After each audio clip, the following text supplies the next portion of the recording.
Welcome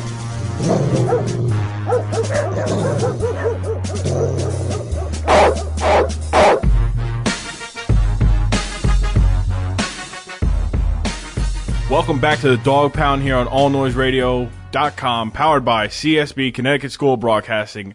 I'm TJ Grum. And I'm Matt Coomer, and you're back. And you're back, that's right. Episode 2, week 2, I guess, of the Dawgpound. Matt's here back with me, same spot as normal. We're joined here by IGL Weekly star, co-star?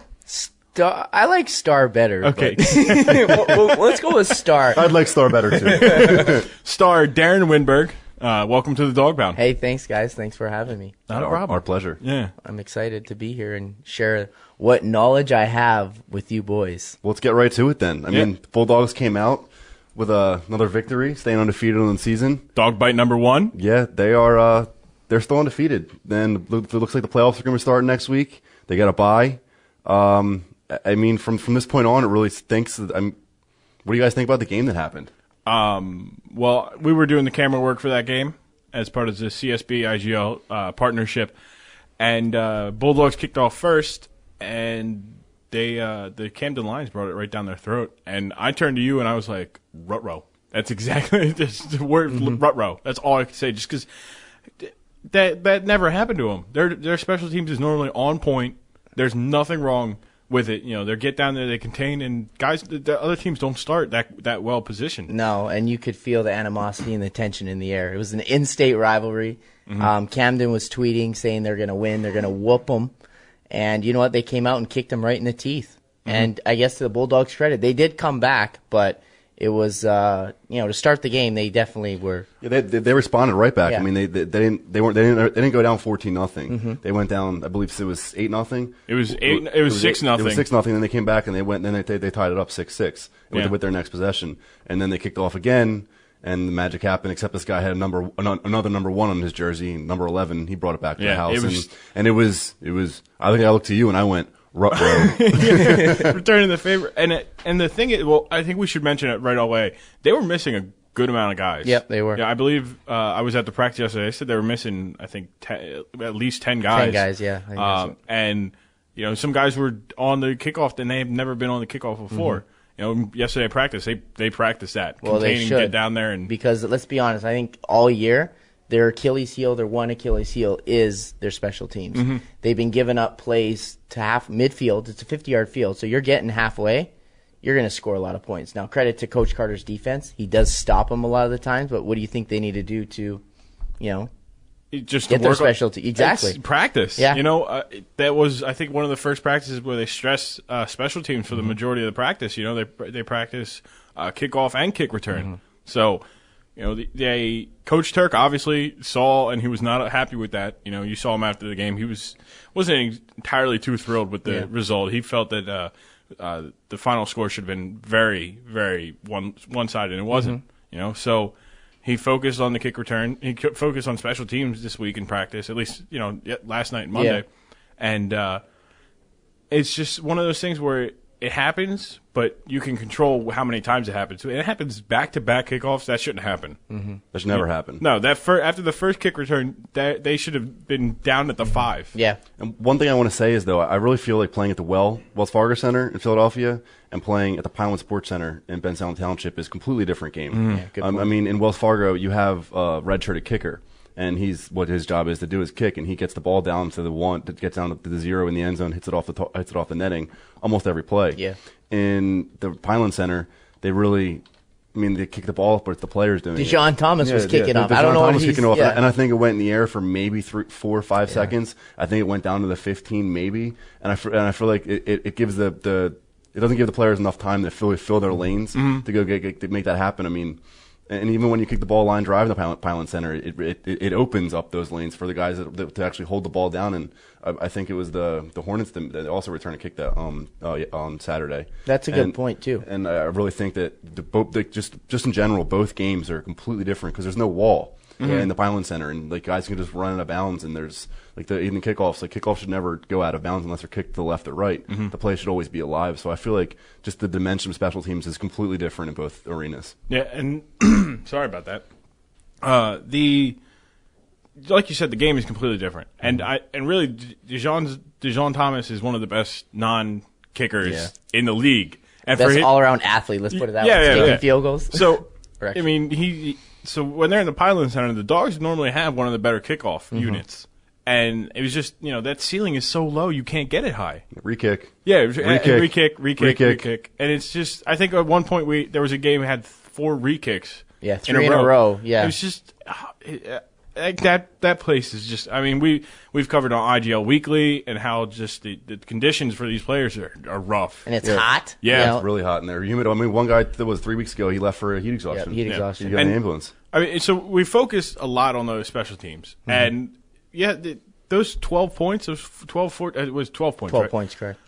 They were the only points that Camden scored. There was a defensive shutout. And, Manny Cabasco of the Camden Lions, by mid-third quarter, he did not want a piece of these guys. He was just like, God, can it just be over? When you go back and watch the film, you just see Marquis Slocum do the spin move every time, throw the center out of the way, and then you got a guy who's 6'6", 320 pounds running right at you. And I mean, Manny, he runs out and rolls left every play anyway. But when you have a guy you can't see down the field, you're just hurling the ball up in the air. It really completely changes everything. But the one consistency throughout the entire league for these Bulldogs team has been their defense. Yeah. And this week me and you talked about it at the end of last week's show. I said Turk should run the same play 9 times, and I believe he did. I said 17 times at least. Yeah, he ran the ball 9 straight times because if you look at Camden's offensive line or defensive line is weak. Yeah, they're just undermanned, not very skilled, and they're young.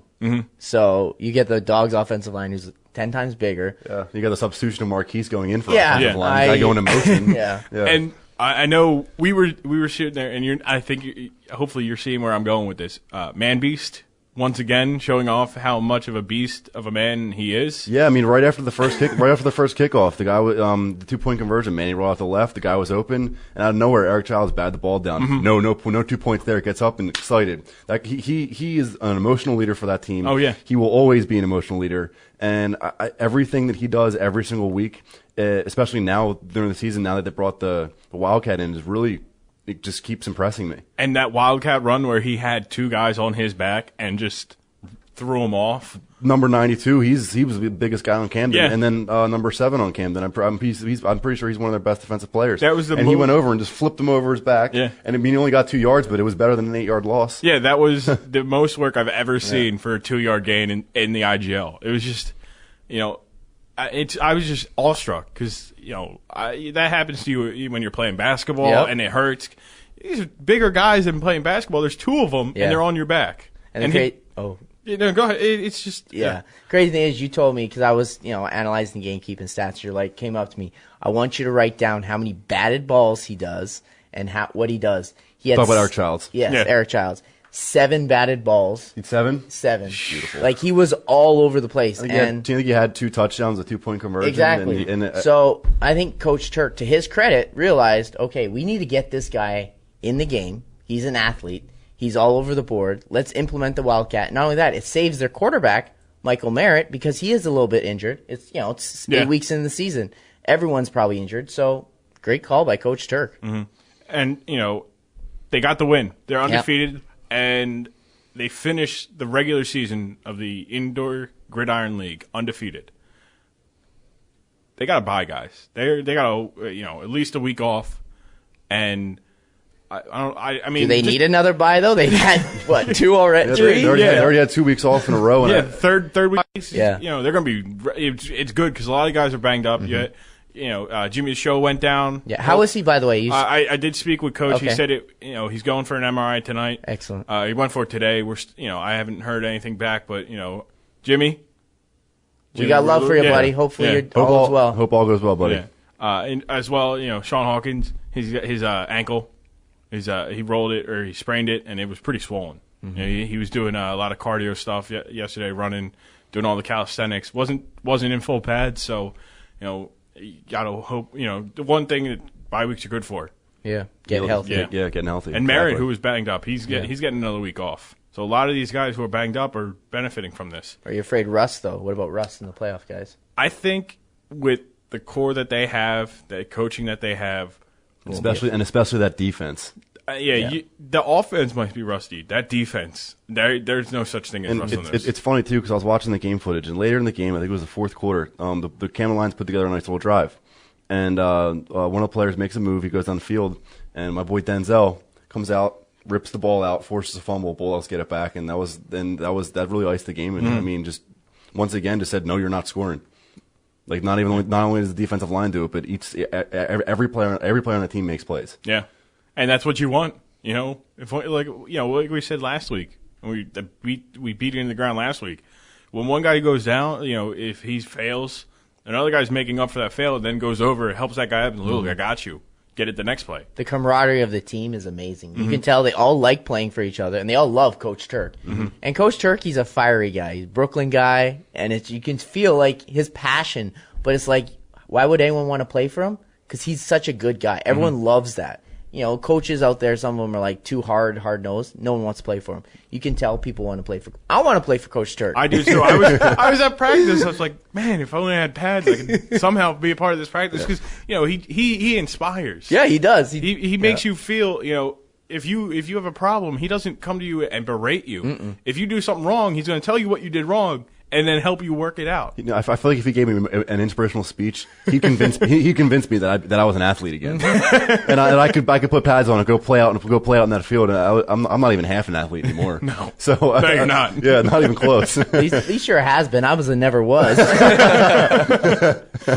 You were a hockey guy, though. Yeah, I was. Canada, come on. Yeah, there, So before we go, is end of the season. Hand out some awards there, and your IGL Weekly. You pay attention to every team, but Bulldogs, they got a little they're special spot for us. Yeah. So right. Offensive MVP and defensive MVP. Okay, offensive MVP, Mike Merritt. I think he jumped in week 4, I believe. Correct me if I'm wrong. He is far and away driven that team. To the way they need to be. He got that offense going. There's 7-0 for a reason, and yeah, I would go with that. And then defensive MVP, it's a kind of a toss-up between, you could kind of go with the whole offensive line. Defensive line, thank you. The whole defensive line, or Denzel in the corner. I don't know. It's not a wrong. Neither one could be a wrong answer. You can't have a wrong answer because regardless of what the Bulldogs are, they're a team. Yeah, and they are, and they play as a team. So there's not really a standout star on the defense, on the offense. It's all a team game. Yeah, exactly. You could say Merritt, and then you could also say Dijon Thomas. Yeah. You could say the offensive line because they protect. Yeah. You could say Andrew Molatoris because he had a great game, by the way. He did. He said he was. They were struggling. They were shutting down. The Camden Lions were shutting down Dijon. Yeah, they were. And they did their best to make sure they didn't get beat deep. And Andrew just short stuff. He's almost like the little Wes Welker, running those slant routes, and that one where he scored his second touchdown in the corner. His route, and you all know because they brought the Bulldogs to our side because of the little skirmish. Yeah. And he's like, Mike went up to him. He's like, great run, hang in there. And you could just see the way Mike was talking to him. And I think that's why I give the nod to Mike, just because I see it firsthand. Every week he's motivating his players. More of a team leader aspect. Yeah, exactly. Okay. Yeah, I agree with the defense. You could go Denzel, you can go Man Beast, Eric Child, you can go with the defensive line as a whole, you can go with Marquise as a single defensive lineman. Alan Jones, any of these guys, you could honestly close your eyes and point us at anybody on the defense, and they'll say, and you got them. So and you can put an argument for every single person on that defense. Yeah. So you can even say Coach Carter, who will be here in the Dawgpound later in this hour. So it's gonna get fun. He's bringing some company with him. We're figuring out who we got, but stay tuned because it's gonna be a lot of fun here on the Dawgpound on allnoiseradio.com, powered by CSB. We'll be right back.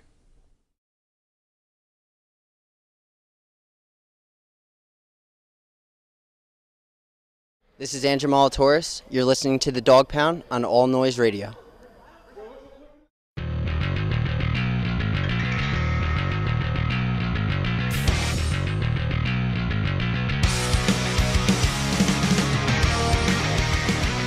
Back on the Dawgpound I'm TJ Grum. And I'm Matt Coomer. And we're here on allnoiseradio.com, powered by Connecticut School of Broadcasting. And we're here with two special guests, Coach David Carter and William Crawford, number 8 on the Bulldogs. How you guys doing? Hey, what's going on, baby? Coach Carter's in the building. Mr. Crawford's in the building. I'm all right today. How you guys doing? We're doing pretty good.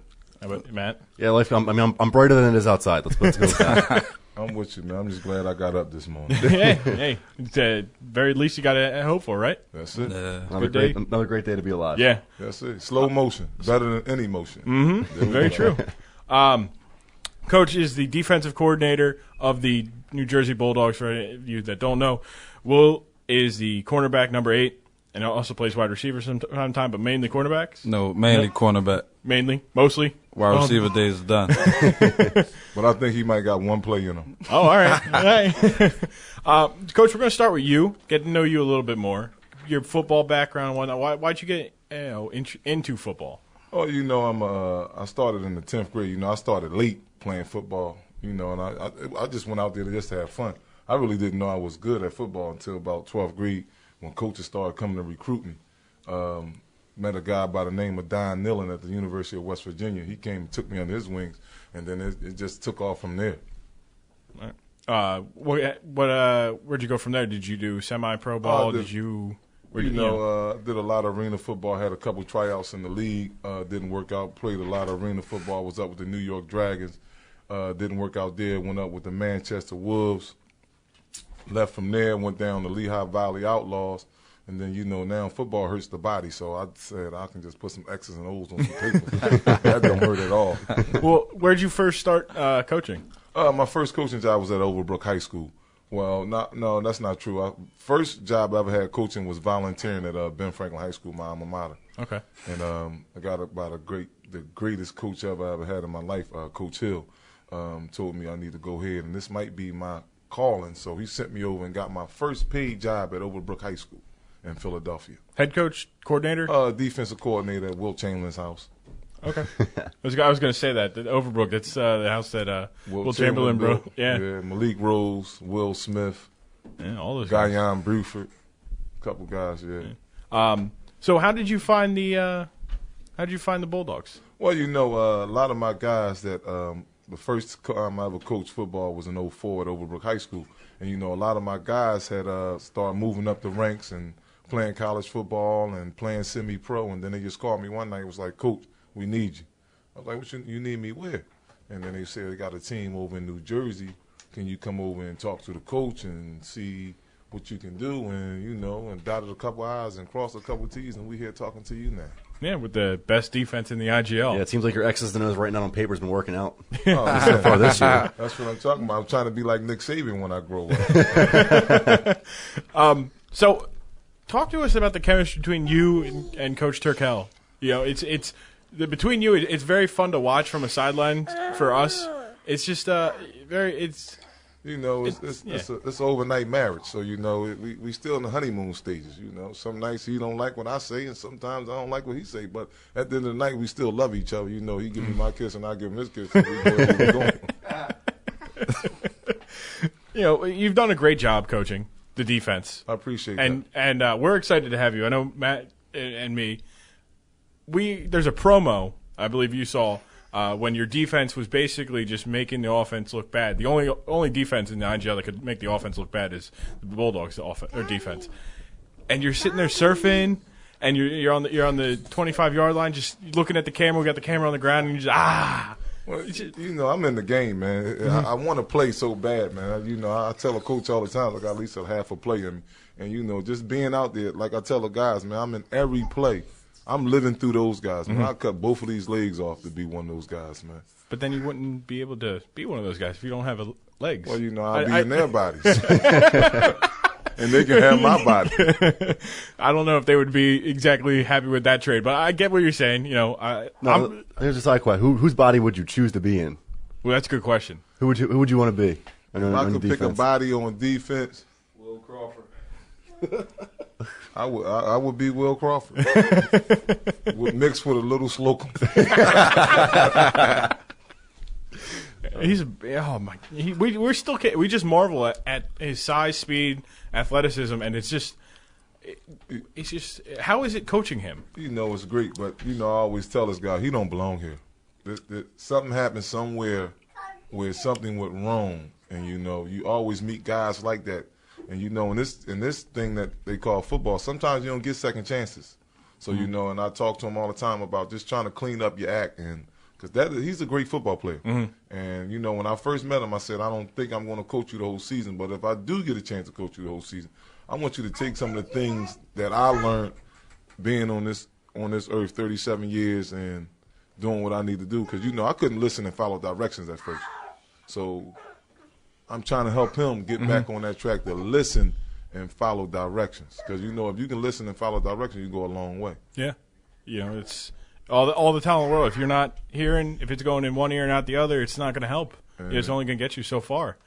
And that's the thing I preach to grown-ups and even the kids that I work with in the Philadelphia school system, just to listen and follow direction. It costs us nothing.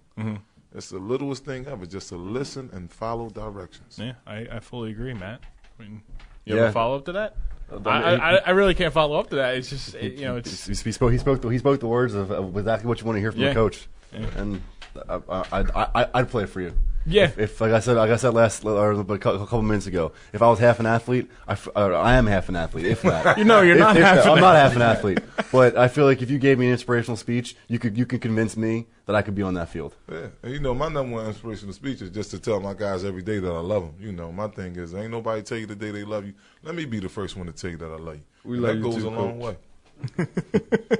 And it goes back to the family part of this team. And Will, you could speak to this. It's like it's your second family. In some people's cases, it might even be their first family. They might not have guys looking out for them, watching their backs, loving them.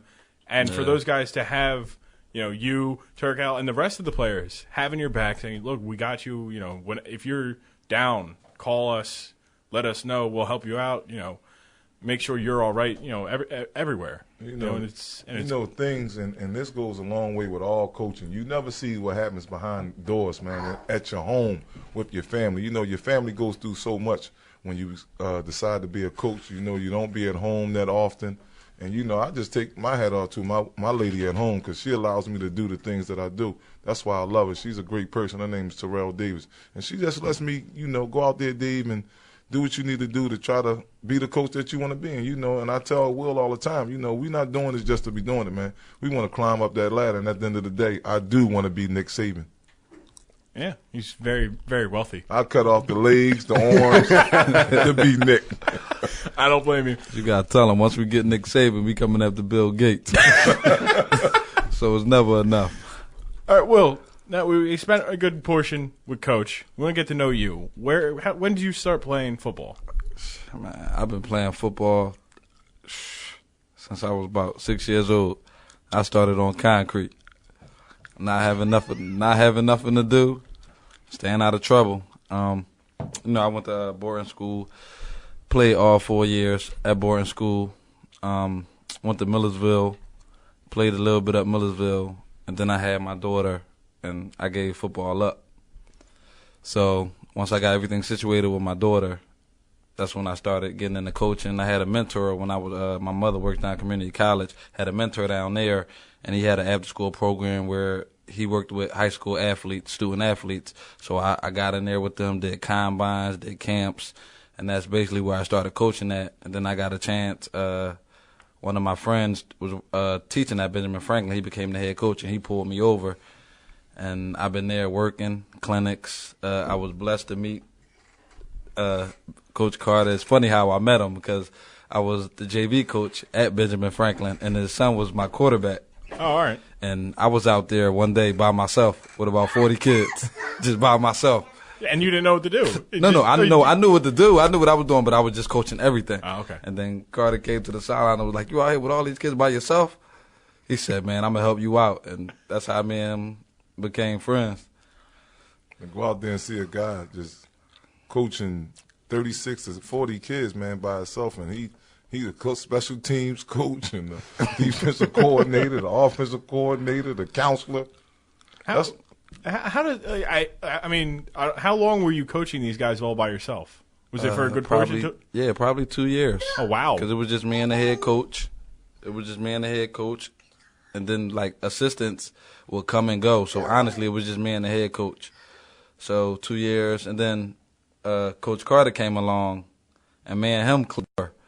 So because we both have this passion for this game, like he's more a little vocal than I am. Like when I get mad, I just won't speak to you. You mess up, I won't say nothing to you. I just give you a look and walk away from you. But Carter let you know. But I learned a lot from this man, and I'm so blessed to have met him. And like with the Bulldogs, I didn't know anything about it. He came to me one day and was like, "Well, I think you can still play with these guys." And I went over there to practice, and I've been enjoying the ride ever since. Yeah, I've been enjoying the ride ever since. And that's all. You said second chances don't come around often. You're making the most of this. Yes. Yeah. And you had an interception this week. Oh, Yeah, man, about time. Finally. But I tell them all the time, they can have all the interceptions. Denzel, shout out to my man Denzel. They can have all the interceptions. As long as I'm not getting beat, I think if you look at my track record, I've been beat deep twice. And one of them times I was beat deep, I was sick that game. So, I mean, as long as I ain't getting beat deep and I'm keeping everything in front of me and making my tackles and we getting off the field, that's all that matters. Really, I mean, you're not going to complain with that as long as he's not getting beat deep and he's making tackles in front of him. Well, he told me he was sick. I told him to call Mother Nature and tell her pick another day. Pick another day. How was it? The Camden in-state rivals. I guess I could say rivals because I mean they are in-state and it's proximity and whatnot. But the competition level was, here's the Bulldogs and here's the Camden. How is it to get up for that kind of game? I mean it's football, but at the same time, these guys are. You really want to play these guys? They're not up to your level. And are you feeling like you're playing down to their level? No. Coach Carter don't let us play down to nobody's level. Like you guys may think we're playing down to that level, but we may make some mistakes here and there. But Carter's in our ear 24/7. We could be playing a peewee team, and I guarantee you at practice, Carter's still yelling and screaming at us. So we really don't get a chance to be like, okay, we got a subpar team this week, so we can't play. So we got to play. So, but I mean, it's football. To me, everybody got talent, and I respect everybody until the game is over. And that's how we got to look at it, and that's how we keep moving. I mean, we've been in some battles, yeah, but at the end of the game, when that clock says 0-0-0 and we win, that's all that matters to me. Yeah. Matt, you have any follow-ups to anything that Will said? I really got nothing. I mean, you pretty much hit everything on the nail. I mean, I feel like every time I look at the Bulldogs, I feel like defense, offensive, it all comes together at one thing, and we're one family. And like you said, if the clock strikes 0-0-0 and you got more points on the board, and that really is all that matters. Yeah. And I stress to our guys a lot that we are playing arena football. And you can score 1 second on the clock. Go back earlier in the season, we was down the first half. Guys was on other teams celebrating like you get a trophy at halftime. They don't give out trophies at halftime. So, I try to pump that into our guys. And, it's arena football. Anything can happen to you. Like you said, that clock says 0-0-0. Yeah. And we'll be right back here on the Dawgpound on allnoiseradio.com, powered by Connecticut School Broadcasting. Coach Carter and Will Crawford, they're both going to stay here for the rest of the show, I believe, right? Yes, indeed. We here. And we're going to talk a little bit about the playoffs coming up, as well as this past game against Camden Lions here on the Dawgpound.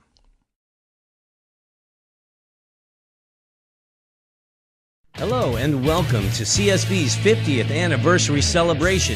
Please take a moment and enjoy some of the things we've accomplished here at our campus in Cherry Hill.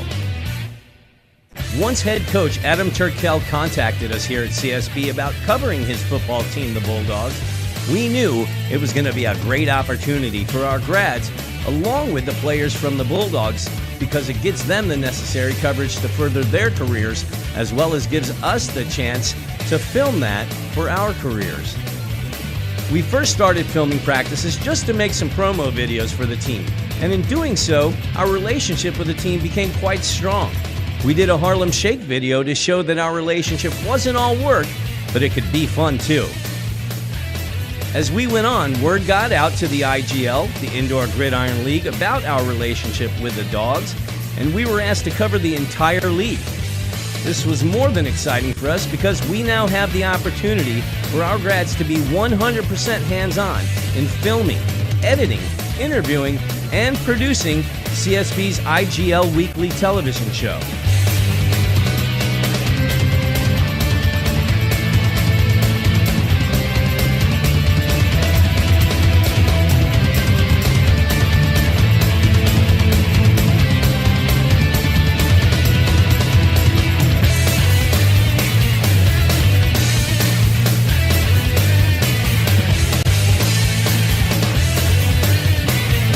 One of the main venues we film at is the Wells Fargo Center in Philly.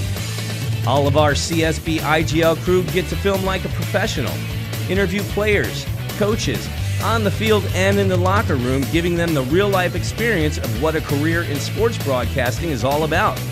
The emotion of the players is real, and so is the contact and outstanding plays.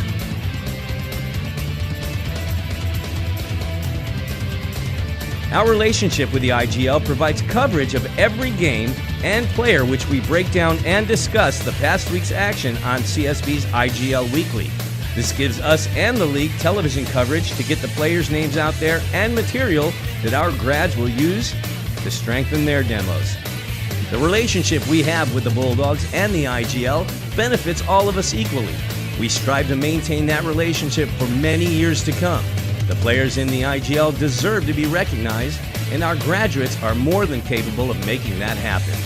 Please check out our weekly television show on WTVE 51, Comcast and Fios Channel 25, 9:30s every Sunday night. Catch the action of the IGL.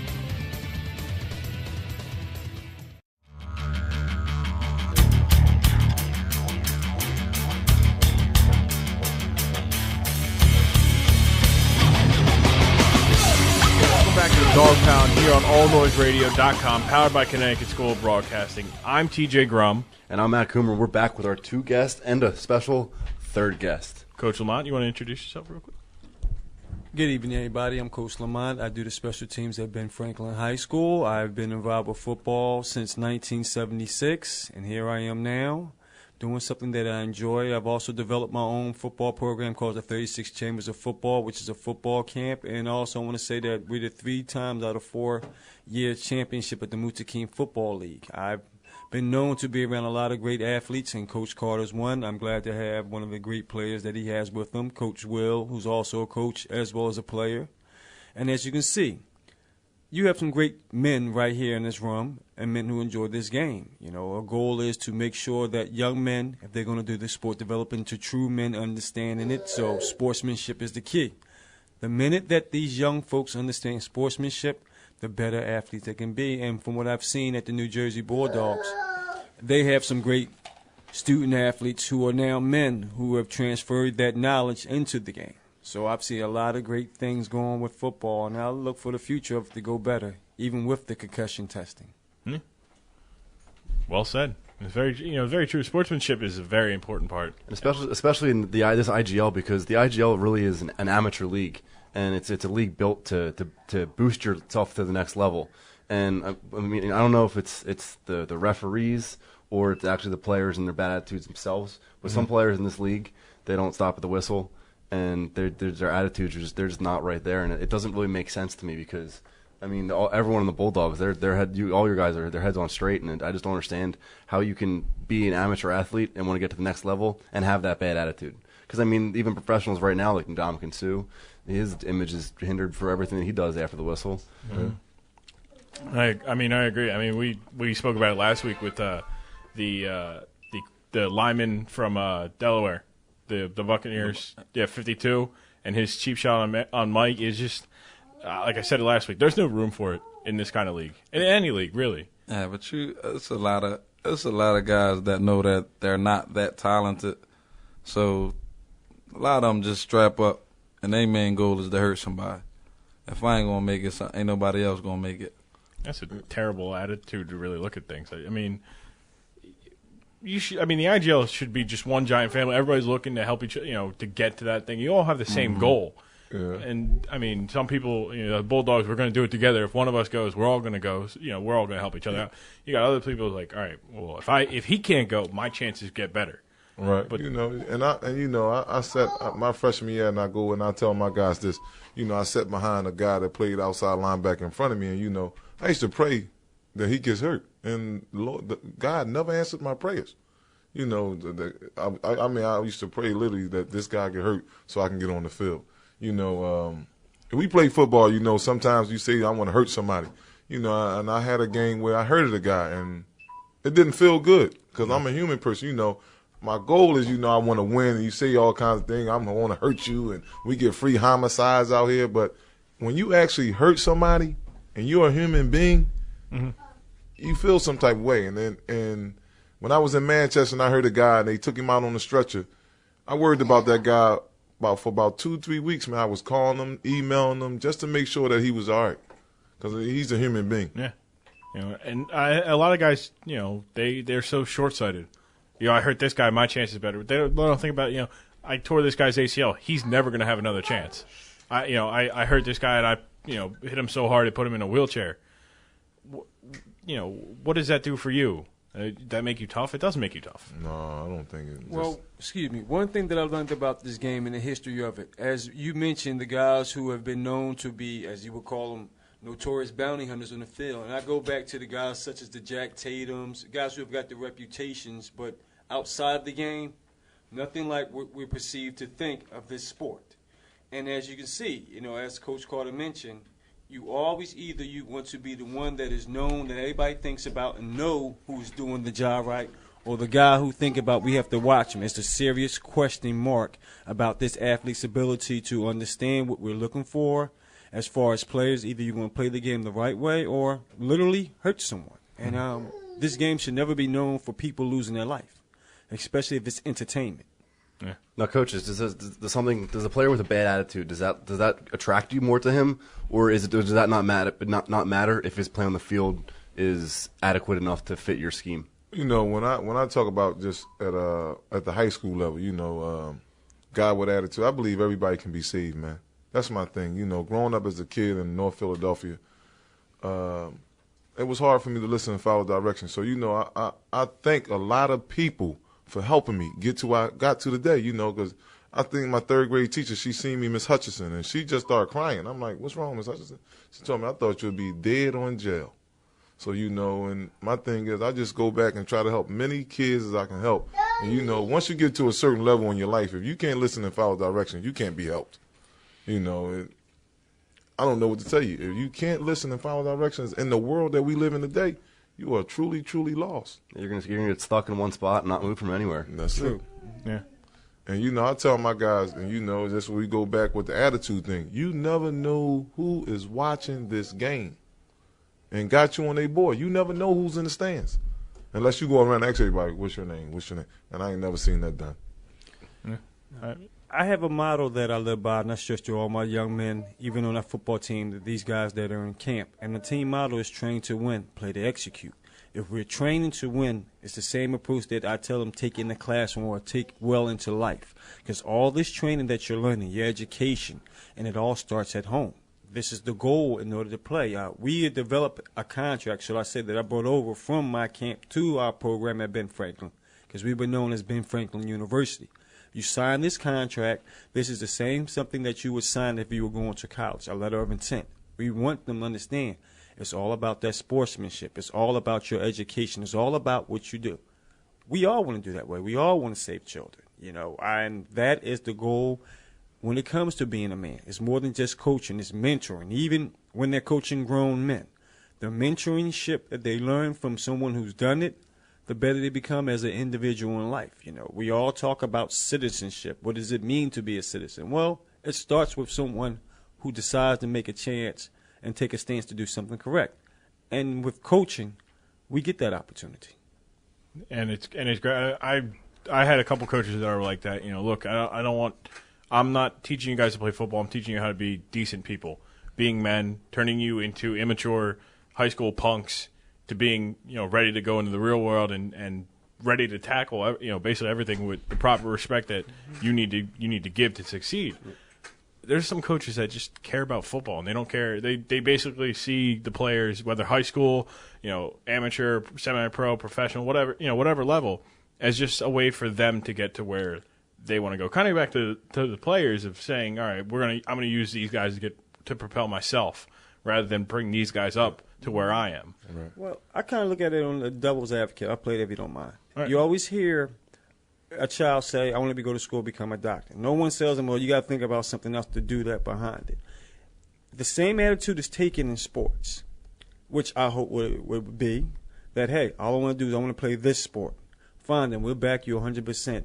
You never hear somebody say, well, if it doesn't work out, paying to become a doctor, what do you have behind it, or a lawyer?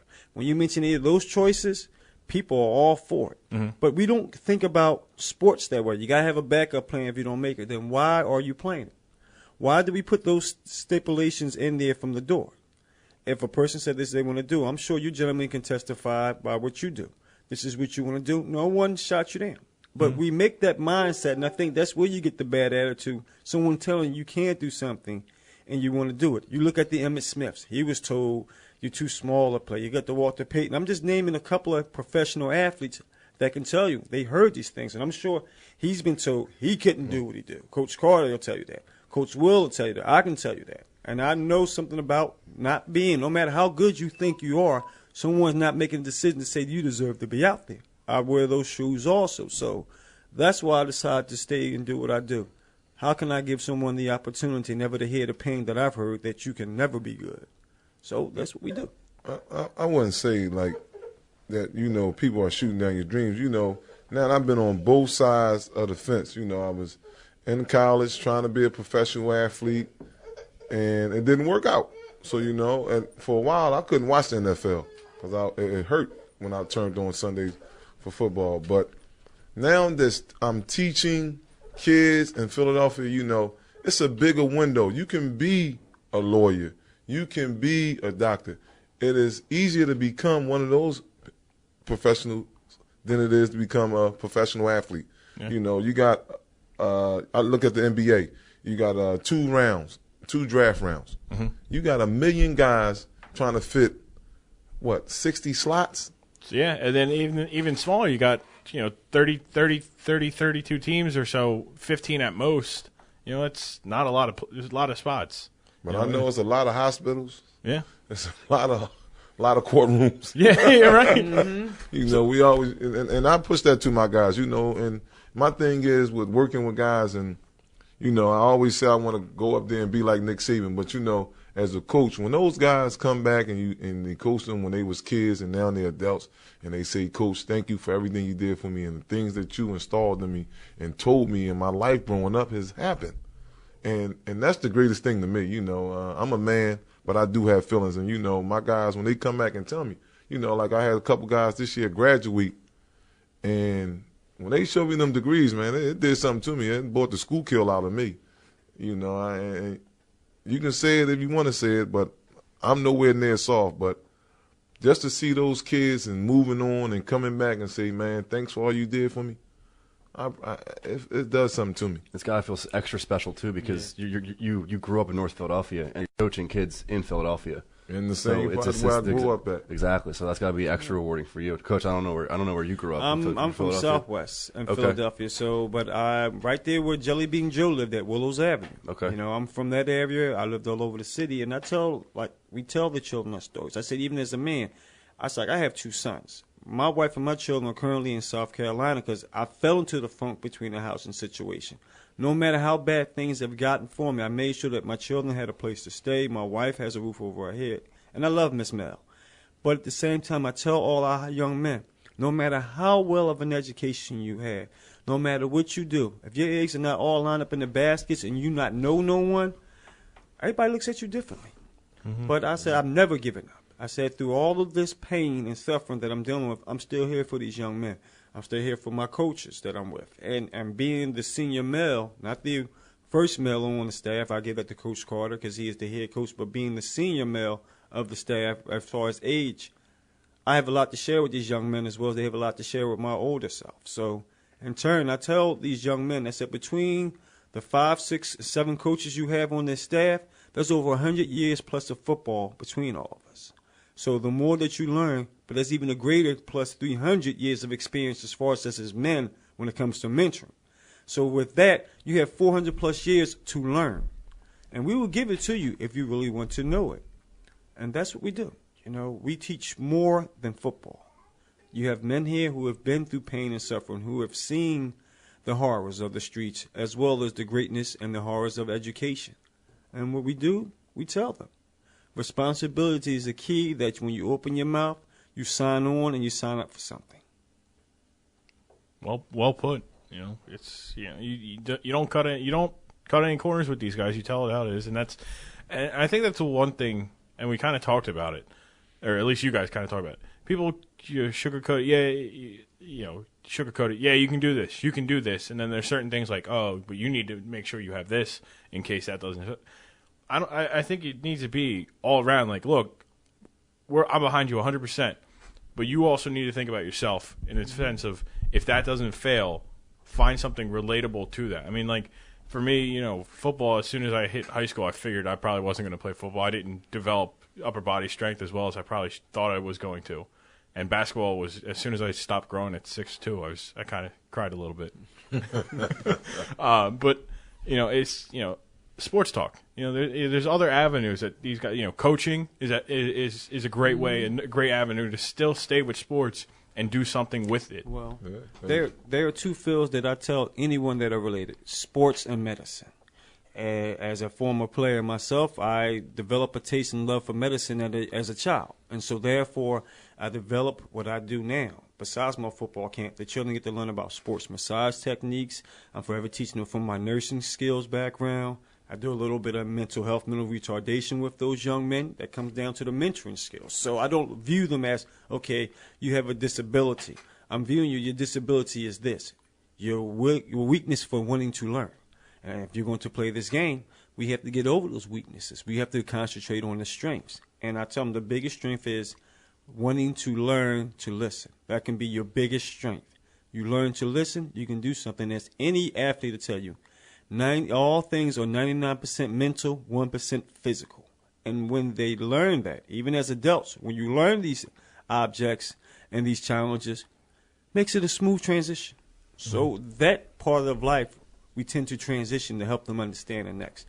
This man next to me has a lot of college avenues and access to it, and this is getting these men to believe in it. You can go anywhere you want if you're willing to listen. I think it's absolutely amazing that you guys really put your heart and soul into coaching, and you really don't just want to be a coach. You want to be a mentor. You want to guide these kids in every single way that you possibly can. And I think it's awesome that it goes from high school to the next level to amateurs, and you're trying to just instill great attitudes and all you can be, and really trying to teach them how to be a man along with being a football player, but more along the lines of being a man, and that's absolutely amazing. Well, the hardest part about being that is realizing that we all need help. Even as men, even as you grow, you're going to forever learn. You will stop learning when you die. That's the only time you stop learning. But other than that, while you're alive, there is something to learn. When I spent the tenure coaching the West Philadelphia Bengals and the Overbrook Ravens, I had grown men, and I always told them as a coach, there is no babysitting service here. Only way a program is good and developed, whether it's semi-pro, arena ball, is the men that show up on the side to put the equipment on. Even as a rough touch coach, I've told people when they interview me, I'm not here to celebrate. You want to interview people who are celebrating? Go to the players. They did all the hard work. My job is the nerd on the side, whether they're coaching or not. All I'm doing is drawing it up or talking about it. But you demonstrate that when you're out there. So go and interview the players because they did all the work. Interview me and the players. I want to be interviewed. I don't know about all that. I want to be interviewed, man. He wants his TV time. Yeah, these the people who make you right here in the media. Yeah. I didn't talk to the media in college. We went up to Notre Dame, and I said something about Touchdown Jesus. I didn't even know who Touchdown Jesus was. So, after that, I stopped talking to the media. So, my thing is the media is who you make, who's make you, and I'm here, make me. You got it, Coach. Yeah, you got it. And, God. No. Well, I've had my fun. And that's why I tell people, as a coach, interview the players, interview with the other staff. I don't have nothing to celebrate until I retire. That's when you can do all the partying with me once I retire. But as far as I treat it, it's a business. This has been a business for me, and I learned that Out of the 40 years breathing, 38 of it's been in the sport, and so to me, it's all a business. So I approach it at that mindset. My passion for it is over, but the business aspect, that's why Nick Saban is so successful. Maybe a passion. Why you get all these professional coaches so successful? They look at the business avenue of it. And once you get that understanding, that's why the New Jersey Bulldogs have a success and understanding, because the owner.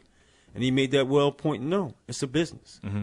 Hang around people who understand business, your business sense develop greater. Yeah. And we'll be right back here on the Dawgpound on allnoiseradio.com, powered by CSB.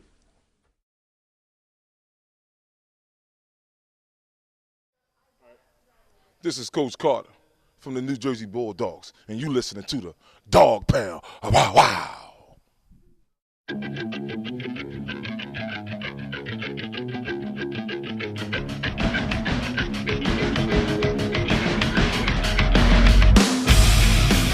Welcome back to the Dawgpound, final segment here on allnoiseradio.com, powered by CSB.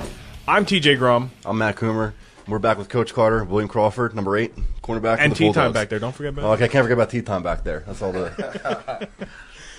Coach, we're going to talk about the past game against Camden, the Lions. You kind of got in a little talking match with some of the staff over there in Camden. You know, my thing is, it's all in the game. First of all, it's all in the game. When I come on that field, I'm a different person than I was before I got on the field. Yes, he is. So, between the lines, I'm a different person. So I'm not going to come on your side, and I don't want you on my side.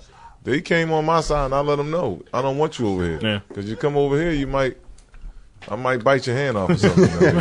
So, And the great thing about it was, it wasn't, from if you were just looking at it at that moment, it's like, well, all right, this might be the start. It wasn't the start of anything except for the Bulldogs waking up. That's really what it was.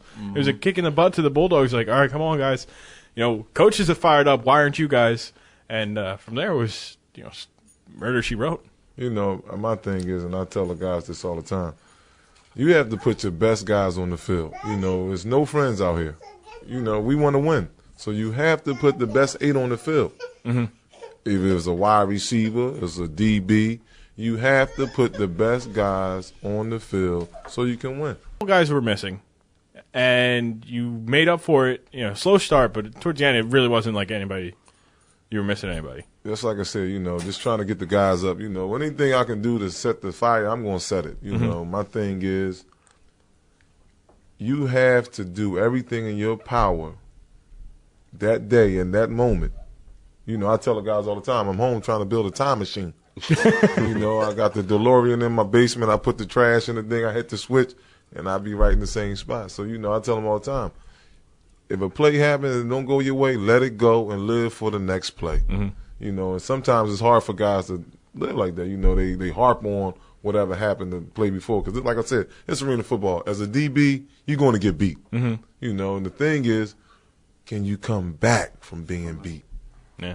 And your team, we've said it several times. Me and Matt, I don't think there's a better team in the IGL of bouncing back from one play than the Bulldogs. If a guy if he misses a sack and ends up being caught for 5 yards, the defensive ends all, I messed up.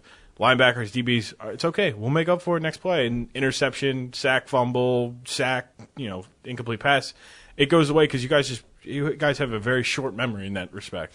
I just think it's the family atmosphere, because it's me in the secondary, like Denzel always say. I'm like the coach in the secondary, and then my man E. Childs, who is the best Mike linebacker in the league. He does a good job with staying on top of us too. If one of us get beat, he's right in our face. Don't worry about it. Let it go. Keep it moving. Let's go on to the next play and do what we do. I just think we have a good family atmosphere. And Slocum, he leads us all the time. And he stays on top of us as well. So with Coach Carter staying on top of all of us, and then us individually staying on top of each other, I think that's how we are good enough to take it one play at a time and keep it moving. So our goal is to win every play, not win a series, win the game from the start. We're trying to win every play.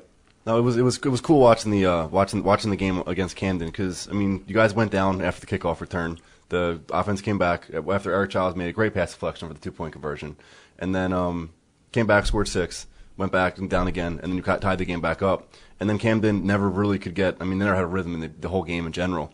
You had the one pick in the first half, but that was when they were inside the 10.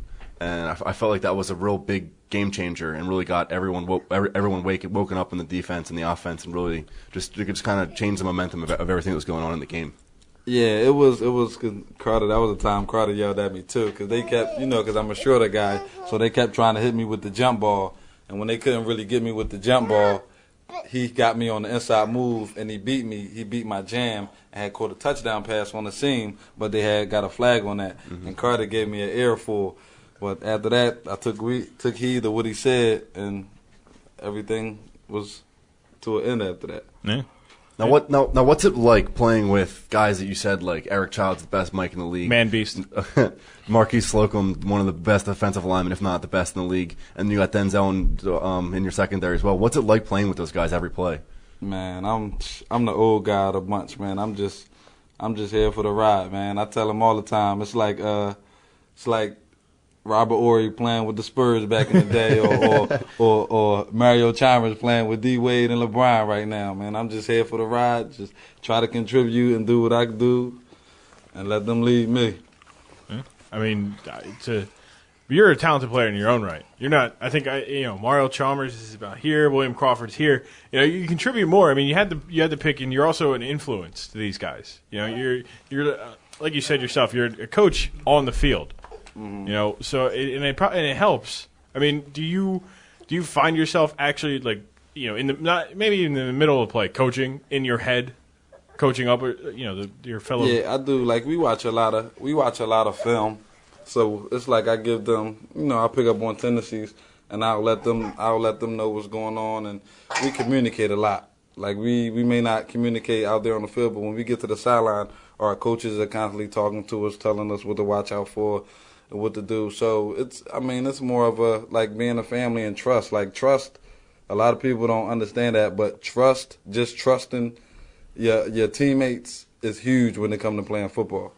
So when Denzel might jump a route and I have to watch his back if something go deep, or Childs may jump a route and I got to watch over top of the receiver, it's just about trust, knowing where each other will be, and just playing football. Yeah. Don't think, just play football. Carter tells us that all the time. You cannot think, just play football. That's it. Nike, just do it. Yeah, and when the schedule first came out, I just circled one game on the schedule, and that was the Camden game. Just being Jersey guys, us a Jersey team, they're a Jersey team, so we could have lost all the games, and I just wanted to beat that one because we carried that for a whole year. Mm-hmm. That's a whole year. So when I see those guys on the off season, I let them know. I know your cheeseburger still got a nasty taste with it. Mine still tastes good though. You can tell them that. Remember when you scored no points on my defense? There it is. Yeah. And that I don't want to say that to them because that might give them some motivation to come back next year. If they got us, if we back in this league, they can light a little fire on it. I just give them a little smile. So let them know. Yeah, that's us. You didn't lose all the games. In fact, you didn't lose any games this season. You guys finished undefeated. The season's now over, kind of. It is over. And, reflecting back a little bit, is there, you guys are undefeated, but is there anything that you kind of regret in terms of wish, the plays went a little bit different? The only one I can think of is the Panthers game. They jumped on you guys early in the first half, and then you guys came back, but that first half was just are you regretting that first half? No, I think if I could just do anything more, I'd yell some more. I think I didn't yell enough. I think I left something out there. I think I could yell a little bit more to get my guys fired up. Well, whatever you said at halftime worked. I say it all the time. They don't give out trophies at halftime. I never went to a sporting event where they gave the winner, whatever it was, a trophy, a belt, in the middle of the fight, or at halftime they handed Michael Jordan his championship trophy. No, it was at the end of the game. So, I always tell my guys, right now, we still in the dogfight, and then sometimes we get the guys, we'll be up 25-12, and then you come in and say, it's 0-0. No, it's not. It's 25-12. And we're looking for 25 more points. Mm-hmm. So, that's my thing with my guys. I always like to keep it real, because when I used to play football and the guys used to come out and say it's 0-0, we end up losing the game. So, for these next games, I just trying to push my guys as hard as I can. I'm going to be different for the next 2 weeks. I might be Batman. So, you know, or I might I'm a be Batman Superman. fan, So, you know, these next couple weeks, I'm going to tell my guys, I don't know about them. Like I told you, I want to be Nick Saban. So I want to move up the ladder. I'm going to do what I need to do. I'm going to be tough. I'm not looking for any more friends. I have enough friends. I don't want no more. Are we your friends? Yeah, y'all good with me. All right, cool. y'all my friends. Y'all my family. Oh, all right, You even know, better. From my guy Fish. Fish, y'all, I like what y'all do over here. Thank you. I think that Panthers game was kind of distorted because I don't think we expected them to come out and run the ball the way that they ran the ball. I mean, even though it's football, we should always expect that and make tackles. I just don't think we expected them to come out and run the ball the way that they ran the ball. I mean, honestly, we should have been down by 4 touchdowns in the first half with all the mistakes we made. So for us to come back, I mean, I don't think they gave us the game. I think we just came back and did what we were supposed to do. Oh, they didn't give us the game. We took the game, but you know, they pushed us. You know, and that day they put their pants on the same way we put ours on, one leg at a time. So, and that's why these next 2 weeks, man, I'm going to be different because you know the bullseye's on us. Mm-hmm. You know, anybody if they get a chance to knock us off our square, they're going to throw a party like it's 1999. Yeah. And I don't know if you caught wind of this as far as the head coach of the Conshohocken Steelers, Henry Guthrie. Him and his quarterback, Breon Shelton, both of them said that they want to play the Bulldogs, despite, you know, them kind of changing the schedules from time to time whenever you guys would have to face them. They want to play you guys in the playoffs. If they wanted to play us, they would have signed up and played us this season. You know, they had plenty of opportunity. You the commissioner. Get it done. You want it, like you say. I'm like Mayweather on the money team, baby. Sign it up. We get it done. Meet us in the middle of Broad Street. We ain't even got to go to the Wells Fargo or over to the Power Lines. We get it done right in the middle of. I'd watch that game. Yeah, that's my thing. Like the Steelers, there's a couple teams in the league that, you know, when we playing other teams, they talking so much, but when it comes time to play it, when it comes time for us to play them, come up with an excuse. So I mean, my thing is we just play every week. Just trying to keep our guys, you know, with their heads on. You know, we don't want no air in our heads. We are who we are. We 7-0. Yeah, 7-0. Well, you know, that was a great season. Let's go 7-0. Now we're back to everybody 0-0. Our goal, and it's still the same goal, to go just 1-0. Whatever happens after that, we don't know. We just want to go 1-0 in the playoffs. That's our goal. Mm-hmm. Just go 1-0, man. It worked. It works. You figure if you want to go 1-0 every week, and you go 1-0, you guys have gone 1-0 every week. And that's been the plan since day one. When I first walked into the gym, and I thank Ant for the owner for allowing me to do the things that I do and bringing the staff that he put together. But, you know, coming in the door, I told my guys, you can't take me personal. I just want to be here to win football games, to move up the ladder, and just have weekly goals. Mm-hmm. And every week our goal was just to go. Started out at 1-0. The next goal was 2-0, 3-0. We accomplished 7 to 8 goals. Now those goals are behind us, and we looking to do and move on to bigger and better things in the playoffs and just go 1-0. May it be the Conshohocken Steelers or whoever we play. You know, we just want to go 1-0. Is there a team that you want to face in the playoffs? More than any other? Well, they don't play in this league. I hope it was a team with they ain't have no arms, so it doesn't matter to me because I don't play. So you might want to ask Will, whoever.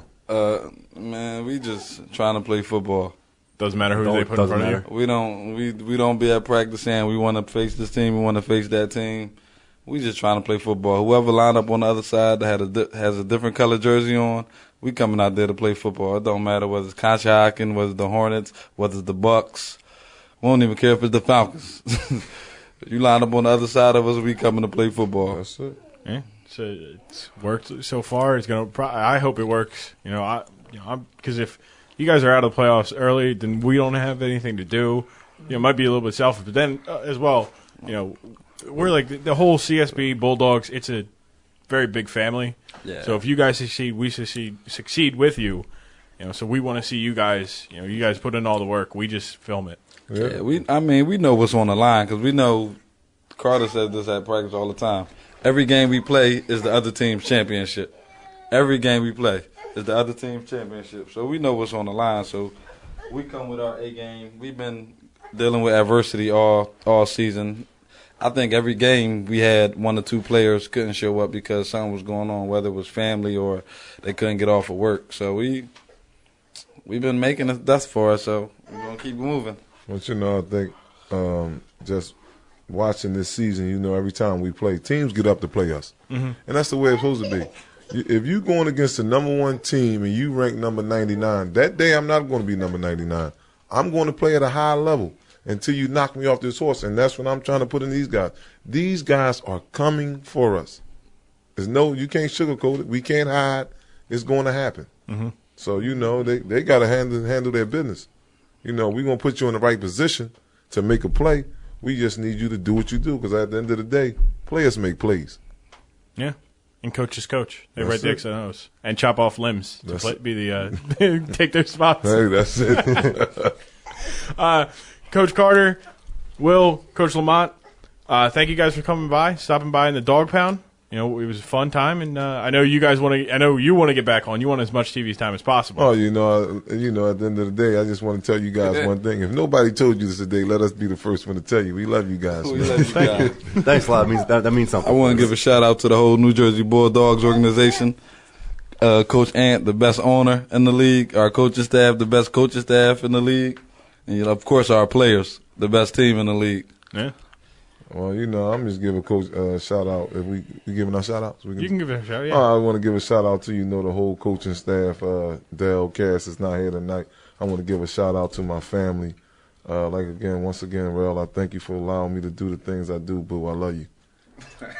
I want to say thank you for having the opportunity to be part and hear what the Bulldogs have to say, as well as what we're doing down at Ben Franklin High School. And once again, for those who know a little bit about our camp, you can either reach me at Coach Yisrael.Lemont@gmail.com. For those interested in learning a little bit more about the 36 Chambers of Football Camp. Coach, they don't know how to spell Israel, Coach. That is YISRAEL.COACH Lemont@gmail.com. And one more thing, like we said, we the coaching staff for Ben Franklin High School, in the city, we losing a lot of schools. We don't have a lot of things. This is my second year here coaching. We looking for any sponsors that want to come out and just help some kids. You can find us at Broad and Green, or you can call me on my cell phone number. It's 215-252-1068. We looking for anybody that want to help some kids. Just give back. That's about it. All right. Once again, thanks a lot for coming, everyone. Thanks for having me, baby. Hope I get back on this radio. Whoever out there listening, boy, I had me a good time ahead tonight. Hold on. When is the championship game? Mid-July. July 6th. Yeah. Okay, we'll be back the end of July. Then. All right, so I don't know what he's talking about. We just looking to go 1-0. Whenever July get here, if our Lord allow us to be on earth, we'll see you after then. Yep. And you guys, thanks for coming to the Dawgpound. You're leaving the Dawgpound here on allnoiseradio.com, powered by CSB. I'm TJ Grum. And I'm Matt Coomer. And he's still good at that. We'll see you guys here next week, same time, as always. Hey!